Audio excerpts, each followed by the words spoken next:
RS power మీడియాకు స్వాగతం. ఫోటోలు తీస్తున్నా, వీడియో తీస్తున్నా.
సెప్టెంబర్ 17 ఏదైతే ఇవాళ తెలంగాణ స్వాతంత్రం సాధించినటువంటి తెలంగాణ విమోచన దినాన్ని ఇవాళ నిజామాబాద్ బార్ అసోసియేషన్ ఆధ్వర్యంలో జాతీయ పతాక ఆవిష్కరణ చేసి తెలంగాణ నిర్వహించడం జరిగింది.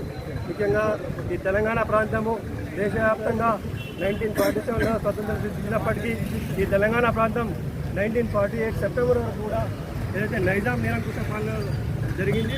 ఈ తెలంగాణ ప్రాంతంలో ఏదైతే ప్రజలందరూ నిరంకుశ నైజాం పాలన రజాకార్ల అరాచకాలను ఎదుర్కొని ఇవాళ ఈ ప్రాంతం యొక్క మనుగడ సాధించే కోసం సెప్టెంబర్ 17 రోజు తెలంగాణకు నిజమైన స్వాతంత్రం సాధించడానికి తెలంగాణ స్వాతంత్రం కోసము కవులు కళాకారులు తెలంగాణ అమరవీరులు అందరూ కృషి చేయడం ద్వారా ఇవాళ తెలంగాణ ఒక ప్రత్యేక స్వాతంత్రం జరిగింది.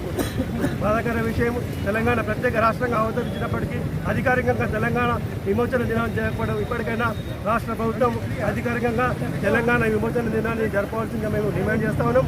ముఖ్యంగా ఇవాళ తెలంగాణ ప్రాంతంలో జరిగినటువంటి అనేక అరాచకాలు రజాకారులు ఇక్కడ ప్రజల్ని హింసించి అనేక రకాల దోపిడీ చేసి ఇక్కడ హింసడం జరిగి వారి యొక్క దోపిడీని ఎదుర్కొని ఇక్కడ ప్రజలు అనేక రకాలుగా ఉద్యమాలు చేసి సాయుధ పోరాటాలు చేసి తెలంగాణ యొక్క ప్రత్యేక తెలంగాణ సాధించడం జరిగింది. తెలంగాణ సాధన సాధించిన వారందరికీ తెలంగాణ అమరవీరులకు ప్రత్యేకంగా వారందరికీ జోహార్లు తెలియజేయడంలో ఇప్పటికైనా తెలంగాణ అమరవీరులని సాగాన్ని గుర్తించి అధికారికంగా తెలంగాణ అమరవీర స్థూపం దగ్గర అందరూ నివాళులర్పించి తెలంగాణ యొక్క విమోచన దినాన్ని ప్రకటించాలని చెప్పేసి నేను రాష్ట్ర ప్రభుత్వాన్ని డిమాండ్ చేస్తున్నాను.